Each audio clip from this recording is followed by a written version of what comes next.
It was Columbine High School. It was on this day that two dudes walked into the school armed with semi-automatic weapons. They walked into the cafeteria and they began to just shoot dead random people. They started picking different races. Then they moved from there and they started choosing people that were athletically skilled. And they'd shoot these people. Some of them they would get in the leg, or some of them they'd shoot in the arm and they'd drop to the dead and they'd drop dead, and then these guys would walk up and finish the job. This girl, Rachel Scott, who was passionate about Jesus, she had this reputation on campus as being a Christian. She had a reputation as being someone that stood up for Jesus, as being someone that was full of love, as being someone that would always be passionate about Jesus no matter what was going on around them. Rachel was sitting on the grass outside the cafeteria with a friend of hers. These guys saw them standing there and fired some random shots. 2 shots.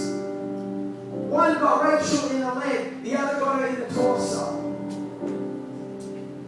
As she lays there bleeding to death on the grass, this gunman actually walks up to her.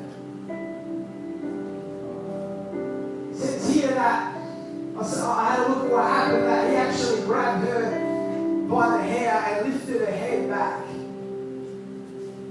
As she's still alive, gasping her last breath, this gunman said to her, "Do you believe in Jesus now?" And with her last breath, this girl looks at the gunman and said, "Yes, I believe in Jesus." And with that, the gunman put his gun to her head and fired the fatal shot through her head that ended her life there and then. Rachel Scott, her favourite book was a book that says How to Be a World Changer.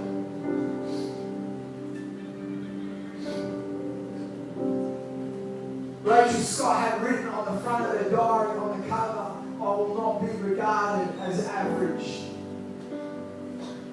Her funeral was the number one watched TV show on CNN ever in the history of television.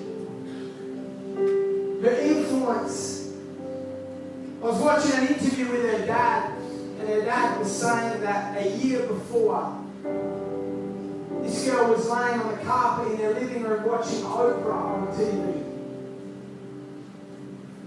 And she said to her dad, "You know, Dad, one day I want to be on Oprah."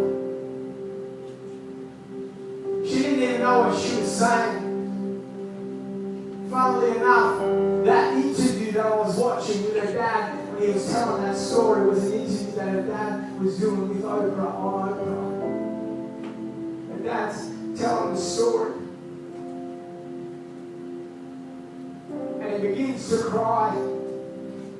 As he said to Oprah, "You know what, when she said that to me, I thought, what a silly thing to say, you know, not many people get to do that." And then her dad said, "But look at me, I'm here right now." And then turned around and on the screen was Rachel Scott's face, you know, she was on Oprah. We see someone so passionate for Jesus. But we'll give up when it just gets too hard. We'll rock it on a Friday night when we're around our Christian friends. But I want to tell you this, that on a Friday night, we want to be passionate for Jesus more than anything else, yes. But you need to be passionate for Jesus in school.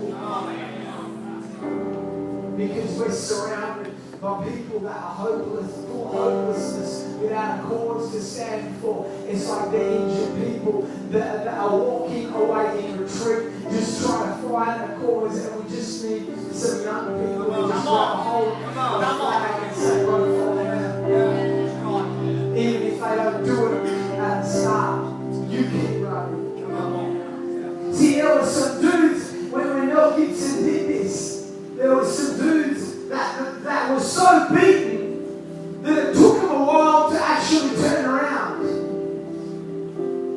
They were so beat up, they were so hurt that they were going for the retreat. They were going, they didn't know what they were doing, they just had to get out of there. And when Mel Gibson runs past them in this movie, carrying this flag, it took these guys a little bit to turn around. Because they started thinking, "Oh, I'm hurt. I don't know if I can."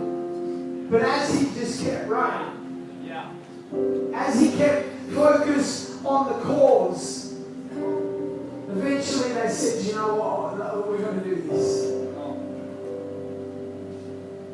But see, what we do as Christians, we give up on those. Bro, he's too far gone. Dude, this guy parties so hard. This guy's into this girl's into that. They tell me to get stuff. They tell me, what do I do then? Just keep passionate about Jesus. Don't give up on them. Come on. Because the moment you stop being passionate for Jesus, you give up on lost people. Because when you make a decision that you're going to be so passionate about Jesus that you don't care about your own reputation, you start influencing their life. You start changing their life. Don't even think, how can I can't make a difference. How God, you look through the Bible, He has a history of using just nobodies. Just regular Joes. Just a dude from down the street. Because when Jesus can just use a normal person, then He gets all the glory and not the person. We need young people that are passionate for Jesus. See, that's what we have, is too many people that don't even know that they'll put their passion in anything. They'll put their passion in a band, they'll put their passion in a game, they'll put their passion in a fight, they'll put their passion in a celebrity. Just whatever. What that is just misguided passion. I don't want to get rid of that passion. We just got to channel it into the things of God. See, I believe some of our greatest leaders and some of our most influential people, some of our greatest Christians are probably sitting in prisons.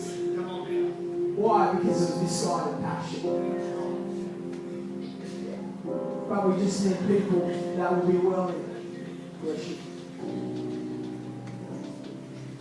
to just hold up a banner. Everyone bow their heads and close their eyes.